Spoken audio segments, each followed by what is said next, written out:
देखिए, सबसे पहले आप ये समझिए, जो आज सरकार को, भारतीय जनता पार्टी की सरकार है, देश के वजीर आजम नरेंद्र भाई मोदी जी हैं, हुँ, ये संशोधन करने की ज़रूरत क्यों पड़ी? हुँ, ये बदलाव की ज़रूरत क्यों पड़ी? जी, जो अमेंडमेंट हुआ है, हुँ, जो लोकसभा राज्यसभा से पास हो गया है, जी, ये नौबत क्यों आई है? जी, इसके पीछे की जो कहानी है, उसको समझने की ज़रूरत है। हुँ, हमारे देश के अंदर हुँ, सबसे पहले जो एक्ट बना, जी, 1923 में बना। जी, अमेंडमेंट पहले भी हुए हैं, हुए, 1954 में हुआ, 1955 में हुआ, 1995 में हुआ, कांग्रेस के टाइम में, ड्यूरेशन था कांग्रेस गवर्नमेंट। उसके बाद 2013 में हुआ, हुँ, 2013 में भी कांग्रेस। बिल्कुल, उसके बाद अब 2025 में आ गए आप। हुँ, इस देश को नहीं, इस पूरे दुनिया को हुँ, अगर वफ़ का कॉन्सेप्ट दिया है, हुँ, तो वो इस्लाम ने दिया है। बिल्कुल, जानते ही नहीं थे लोग हुँ, वफ़ क्या होता है। बिल्कुल, आप चले जाइए, मैं बिल्कुल शुरुआत से बात कर रहा हूँ। हुँ, जब ये दुनिया की शुरुआत हुई आदम अलैहिस्सलाम, हुँ, उसके बाद तमाम नबी आए, हुँ, उसके बाद हमारे खलीफा आए। हुँ, पहले खलीफा आए हज़रत अबू बकर सिद्दीक, हुँ, दूसरे खलीफा आए हज़रत उमर। उनके दौर में वफ़ की शुरुआत हुई। जी, वफ़ होता क्या है, क्यों दिया जाता है, किसके लिए होता है? हुँ, आदमी अपनी ज़मीन, अपनी जायदाद जो वक़्फ़ करता है अल्लाह के नाम पर, यानी दान करता है, वो करता है मिस्कीनों के लिए, वो करता है गरीबों के लिए, वो करता है दबे कुचले लोगों के लिए, जो शिक्षा के क्षेत्र में, जो समाज के एतबार से, कारोबार एतबार में, हर चीज़ में पिछड़े हुए हैं, बिल्कुल, जो महिलाएं बेवा हैं, जो बच्चे यतीम हैं, उनके लिए वो अपनी प्रॉपर्टी, अपनी जायदाद जो आदमी देकर जाता है, यानी वफ़ करके जाता है, दान देकर जाता है, वो इसलिए देकर जाता है कि उस ज़मीन से वो जो तबका है, वो महिलाएं हैं, बच्चे हैं, वो यतीम हैं, वो कमज़ोर हैं, दबे कुचले हैं, वो पिछड़े हैं, उन लोगों को उस ज़मीन से फैज़ पहुँचे, हुँ, फ़ायदा पहुँचे। अब फ़ायदा कैसे पहुँचेगा? उस पे हॉस्पिटल बने, बिल्कुल, उस पे स्कूल बने, बिल्कुल, उस पे मेडिकल कॉलेज बने, जी, उस पे बेहतरीन से बेहतरीन कोई दुकानें बने, जी, कोई मॉल बने, ऐसा काम जो समाज का कल्याण हो सके, बिल्कुल, ऐसा काम जिससे समाज का जो अब तबका पिछड़ा हुआ है, हुँ, जिसकी बात देश के वजीर आजम नरेंद्र भाई मोदी जी करते हैं, पिछड़े हुए आखिरी आदमी की बात करते हैं, जो उसका अपलिफ्टमेंट हो सके, यानी वो आर्थिक स्थिति से अपनी शिक्षा की स्थिति में सुधार हो सके, बिल्कुल। वो भी मेन स्ट्रीम के साथ में आके कंधे से कंधा मिलाकर चल सके। यही बात मोदी जी समझा रहे हैं, अमित शाह जी समझा रहे हैं, तमाम जो अल्पसंख्यक मंत्री हैं किरण रिजिजू जी वो भी समझा रहे हैं कि इस बिल से तमाम गरीब और यतीम लोगों को फायदा होगा। लेकिन विपक्ष के लोग, अब कांग्रेस सरकार तो कह रही है कि हम हाईकोर्ट जा रहे हैं, इस बिल के खिलाफ में जा रहे हैं, ये मुसलमानों पर थोपा जा रहा है, उन्हें दबाया जा रहा है, इस प्रकार की बातें कही जा रही है। नहीं, पहली बात तो आप ये समझिए, देखिए संसद में पास हुआ है, बहुमत से पास हुआ, वोटिंग 288 के साथ में हुआ है, जी, फिर राज्यसभा से हुआ है, राज्यसभा में 128 वोटिंग के साथ में हुआ है। तो ये कहना कि गैर संवैधानिक, ये बेकार की बातें, ये एक इन्होंने राग अलाप रखा है, उसको बार बार अपने संविधान को हाथ में लेके वो दिखाना है और गीत गाना है। सारा काम संविधान के, जो संविधान का तरीका है, संविधान के अंदर ही हो रहा है।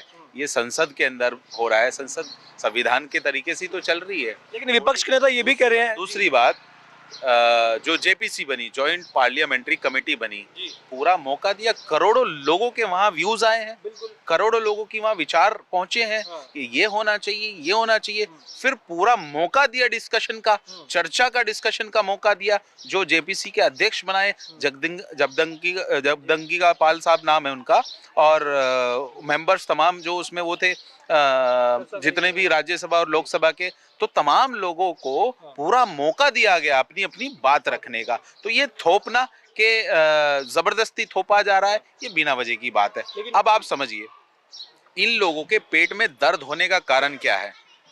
जो मरोड़ा सा मार रहा है ना पेट के अंदर, वो दर्द सा जो हो रहा है, वो क्यों हो रहा है, ये समझिए आप। 60 साल, कमोबेश एक आध साल कांग्रेस से राज किया है। कांग्रेस के टाइम में जितने चेयरमैन रहे हैं, जितने मेंबर रहे हैं वक्फ बोर्ड के, हुँ, जितने मुतवल्ली रहे हैं, इन्होंने वक्फ बोर्ड की प्रॉपर्टी को लूट के खाया है। हुँ, आप देखिए, आज ओवैसी साहब चिल्ला रहे हैं, हुँ, बड़ी हमदर्दी दिखा रहे हैं मुसलमानों के लिए, हुँ, वो खुद 4-5 हजार करोड़ की वक्फ की प्रॉपर्टी पे कब्जा करके बैठे हैं। हुँ, जो ये इधर एक मुस्लिम पर्सनल लॉ बोर्ड है, जो ये एनजीओ ये गीत गा रहे हैं, इससे पहले तो कभी ये जागे नहीं है, तमाम प्रॉपर्टी पे कब्जा हुआ है। आज ये अमेंडमेंट हो रहा है तो बड़ा दर्द हो रहा है। दर्द इसलिए हो रहा है, ये भी उस वक्फ की प्रॉपर्टी पे जो जैसे सांप बैठ जाता है ना, कुंडली मार के ऐसे ही बैठे हुए हैं कि अब कहीं जांच ना हो जाए। जांच होगी तो ये जेल जाएंगे। इसी तरह से जो और ये मदनी एंड टीम है, इधर ये ओवैसी एंड टीम है, इधर ये मुस्लिम पर्सनल लॉ बोर्ड है। तो दर्द इन्हीं लोगों के, खास ये जो परिवार हैं चंद, ये कहिए खानदान है, इन लोगों के पेट में दर्द हो रहा है। और ये चाहते क्या थे, इनकी मंशा क्या थी? इनकी मंशा थी जो इस देश का शरीफ गरीब मुसलमान है उसको ये बहला फुसला के, गुमराह करके, उकसा के रोड पे लेके आने की इनकी मंशा थी। कि वो रोड पे आ जाए और रोड पे आके लाठी डंडा वो खाए, मुकदमे वो खाए, जेल में वो जाए और भूखे उनके बच्चे भूखे मरे और मलाई ये खाएं वक्फ बोर्ड की। ओवैसी साहब तो बिल फाड़ दिए इतने खिलाफत के, देखिए तो मुसलमानों पर जैसे कि तलवार चल गई है, बिल फाड़ दिया कि हम तो नहीं मानेंगे कानून। ये बौखलाहट है उनकी। इतने ही हमदर्द हैं तो जाके देखिए हैदराबाद के अंदर जिस वक्फ प्रॉपर्टी के ऊपर उनके कॉलेज और स्कूल जो बने हुए हैं, लाखों रुपए फीस के लेते हैं, वो कौम के ऊपर कोई एहसान कर रहे हैं? इस प्रॉपर्टी से, इस वक्फ की प्रॉपर्टी से अगर हमारे लोगों का सही इस्तेमाल होता है, जो जो ठेकेदार बने हुए हैं ना, ये जितने भी ठेकेदार है, अगर सही इस्तेमाल करते तो आज इस देश के अंदर एक भी मुसलमान गरीब ना होता। जाएंगे बिल अब कानून बनने वाला है, राष्ट्रपति के हस्ताक्षर का इंतजार है। अब मुसलमान तबका इसका स्वागत कर रहा है या अभी भी मन में कहीं ना कहीं कोई कसक है? नहीं, मुसलमान तबका जो है स्वागत कर रहा है। जो उन लोगों को परेशानी है जो इससे निजी फ़ायदा उठा रहे हैं, जैसे मौलाना है, जो इमाम है और मुफ्ती हैं, वो बैठे हुए हैं मदरसों में और कब्ज़ा करके, और वो निजी अपना पर्सनल फ़ायदा हो रहा है उनको, वो लोग जो है आवाज़ उठा रहे हैं। बाकी आम जनता इससे खुश है क्योंकि आने वाले टाइम में इनसे फ़ायदा ही होगा। आपको लग रहा है क्योंकि मुसलमान तबके, जैसे कि सर ने भी कहा कि कहीं ना कहीं जो शिक्षा का स्तर है वो काफ़ी कम है अभी भी, और जैसे ये बिल आया इसके संशोधन के जब पॉइंट जो है, हमने जब संसद में चर्चा भी हो रही थी तब भी ये माना जाता है कि भाई मुसलमान तबका जो है वो सोशल मीडिया पर भी एक्टिव रहता है, लेकिन ऐसी जो चर्चाएं होती हैं उनमें भाग नहीं लेता है। सरकार क्या बोल रही है, उसकी पेपर वर्क क्या है, कह रहे उन चीज़ों में वो इंटरेस्ट नहीं लेता है। यही कारण होता है कि उसे बाद में भड़काना आसान हो जाता है। भाई, देश आज़ाद हुआ जब से ये वक्फ बोर्ड की जो है संपत्तियाँ हैं, और जितनी सरकारें आई हैं और गई हैं उसमें उनके नुमाइंदे होते हैं। तो जहाँ तक मेरी जानकारी है, जहाँ तक मैं समझता हूँ राजनीति में जब से मैं जुड़ा हूँ, तो मुस्लिम इदारे, मुस्लिम चेयरमैन ही बने। मैं उन चेयरमैनों से, एक सवाल है मेरा आपके चैनल के माध्यम से, उन्होंने आम जनता के लिए क्या करा? भाई 15 साल से कोई चेयरमैन बैठा है, कोई 10 साल से चेयरमैन बना हुआ बैठा हुआ है, तो उन्होंने जो है मुस्लिम इदारों के लिए करा क्या है? बस खाली मलाई खाई है और आम जनता को कोई फ़ायदा नहीं पहुँचाया है। अपनी जेब भरी हुई है और पर्सनल अपने रिश्तेदारों का काम करा है उन्होंने और अपनी जेब भरी है। तो आप दोस्तों, मुस्लिम का दुश्मन मुस्लिम लोग खुद है। आज देखिए, ये जो वक्फ बोर्ड के बारे में बातचीत चल रहा है, मुस्लिम लोग का जमीन, ये लोग बड़ा बड़ा नेता लोग, जो मुस्लिम लोगों का नेता लोग है, हड़प कर रख दिया। इससे मुस्लिम का क्या भलाई हो रहा है? जो लोग ये जमीन दिया था इन लोगों को, ताकि भलाई के लिए दिया था ना, मुस्लिम का कुछ भला हुआ ना? इसमें अच्छा कोई इंग्लिश मीडियम स्कूल बना, ना मेडिकल का कोई फैसिलिटी हुआ, मुस्लिम लोगों को मेडिकल इंस्टीट्यूट बना, या इसमें रिसर्च हो रहा है, या आपको स्कूल, यूनिवर्सिटी या कोई बड़ा बड़ा कंपनी तो बना सकता है ना? कितने लोगों को रोजगार मिलेगा? इसके अलावा इसमें कोई साइंस का चर्चा हो इसी जमीन पे कुछ ऐसा कुछ किया जाए कि बहुत लोगों को भला हो, नौकरी मिले, रोजगार। देखो, अगर मुस्लिम लोगों को अच्छा नौकरी मिलेगा तो वो लोग खुद एजुकेटेड हो जाएगा, अच्छा स्कूल में पढ़ाई करेगा, इंग्लिश मीडियम में पढ़ाई करेंगे, तो खुद ब खुद नॉलेज होगा, मुस्लिम का भलाई होगा, अच्छा जॉब मिलेगा। पढ़ाई नहीं करता, इन नेता लोग इन मुस्लिम लोगों को दबा के रख दिया। कुछ अपना देश का नेता है, मैं नाम नहीं लेना चाहता हूँ, सभी लोग समझता है, तो दबा के रख दिया ताकि ये लोग अच्छा नौकरी ना कर पाए, हमारा जूता चाटे, हमारा गुलाम रहे। ये लोग गरीब है तो गरीब ही रहे, इसको आगे ही नहीं बढ़ने देना चाहिए। आगे बढ़ने देगा, इन लोग शिक्षित ज्यादा हो जाएगा तो फिर अपने ऊपर चढ़ेगा ना। अभी तो नेट का जमाना है, गूगल है, आपको चैट जीपीटी है, एआई है, डिजिटल दुनिया है, तो पब्लिक क्या सब जान लेगा। एक गाना है ना, ये तो पब्लिक है, सब जानती है पब्लिक है। तो बात वही है कि पब्लिक सब समझता है। अभी का जो जमाना है, पब्लिक समझता है कि कौन क्या कर रहा है, नहीं कर रहा है।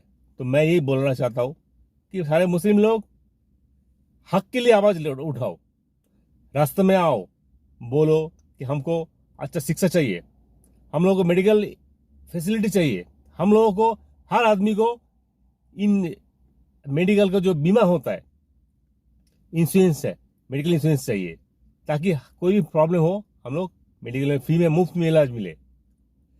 गवर्नमेंट से आप लोग मांग कीजिए कि हमको अच्छा शिक्षा चाहिए, एजुकेशन, अच्छा पढ़ाई चाहिए, हम लोगों को फैसिलिटी चाहिए, हम लोगों को फ्री चाहिए, आप लोगों को ट्रीटमेंट, आप लोगों को जो हेल्थ का है ये प्रॉब्लम हम लोगों को इशू सॉल्व होना चाहिए, हम लोगों को सस्ते में देना चाहिए।